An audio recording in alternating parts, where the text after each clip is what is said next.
So ito yung accessory wire na gagamitin natin papunta sa ating switch para masimulan natin yung ating pagkakabit ng mini driving light.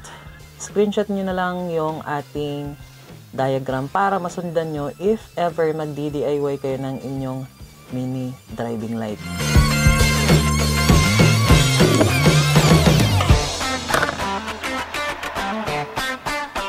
So itong mga wires na to ay galing sa ating ignition key. So ang hahanapin lang natin dito is yung pure black kasi lahat ng China bike is nakapattern doon sa Honda, which is yung accessory wire is color black. So may dalawang black dito. Yung isang black is may white na stripe and yung isa is pure black. So ito yung accessory wire na gagamitin natin papunta sa ating switch.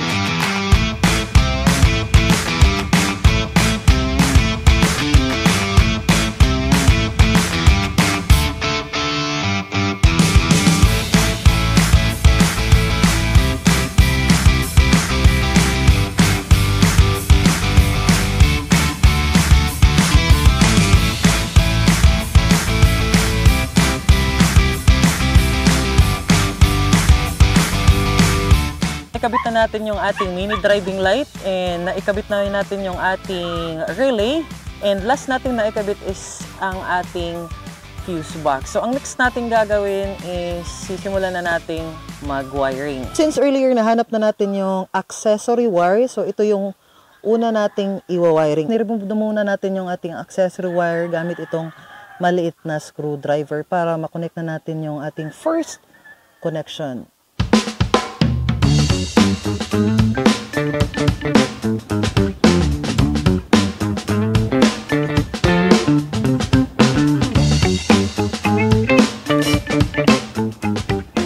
So, since tapos na natin naikabit yung ating accessory wire papunta sa ating switch, ayan. So, ang next natin gagawin ay yung connection naman sa ating isang wire ng switch papunta sa ating relay na itong number 86. So dito sa ating relay, ang dalawang kulay blue na to ay ito yung ating number 85. And itong isang yellow is ito yung number 86. Itong isang yellow naman is ito yung number 87. Ito yung pagkakabitan natin mamaya sa positive wire ng ating mini driving light. So ang ikakabit muna natin ay itong number 86 sa isang wire ng ating switch. So, dudugtungan lang natin siya ng isang wire. Ito yung isang wire ng ating switch. So, yung kulay nagbavari yan depende sa switch. So, in my case, kulay green yung sa akin at saka yung color black. So, yung color black na i-connect ko na sa accessory wire. So, again, tapos natin itong naikabit itong ating accessory wire papunta sa isang wire ng ating switch. And itong number 86 is tapos na natin na ikabit. And ang next nating kakabit ay itong number 87.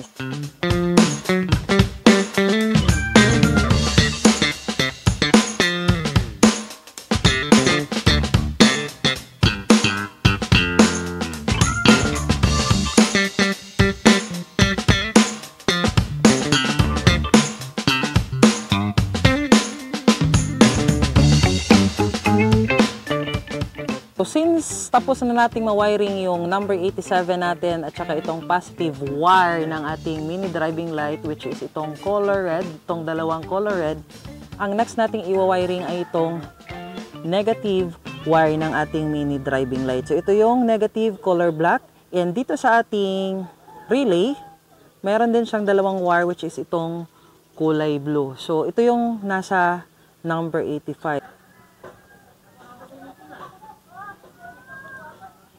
Tapos na nating na-wiring yung negative connection ng ating mini driving light papunta sa number 85 ng ating relay. So, we're almost done sa connection, sa wiring natin dito sa harap.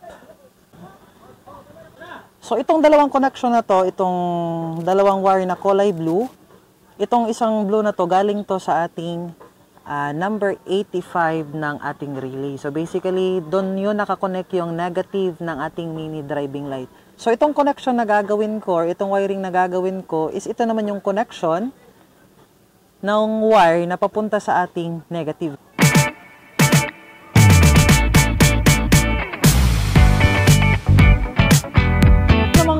na wire na to, galing to sa number 30 ng ating relay. So basically, ito yung dapat papunta sa ating positive charge ng ating battery. So ito yon. Yan, ito yung wire na yon.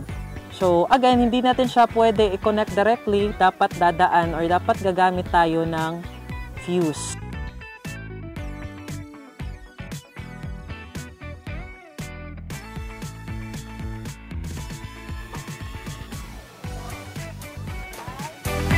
So, mamaya muna natin to lilinisin kasi mayroon pa tayong gagawing connection doon sa ating fuse. So, tapos na tayong mag-wiring dito sa harap. And ang next nating i-wiring ay doon sa battery and sa fuse box. Ito na yung wire connection na galing sa ating number 30 sa ating relay. And ito naman yung galing sa number 85 or sa negative ng ating mini driving light. So, ang gagawin natin ngayon is ilalagay natin siya sa negative.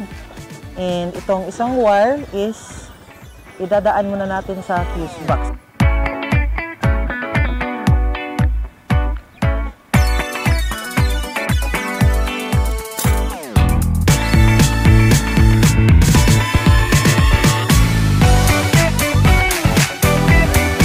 So ito yung galing sa number 30.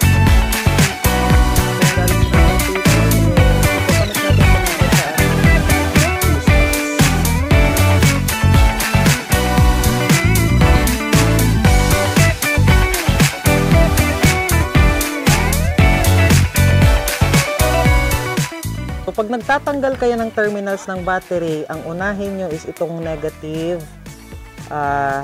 charge or itong negative charge. Kasi pag uunahin nyo yung positive charge, pwedeng mag-spark.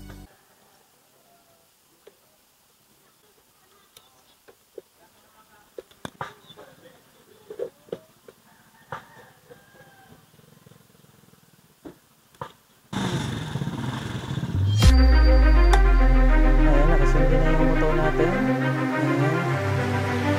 Ito yung switch on. Ayan.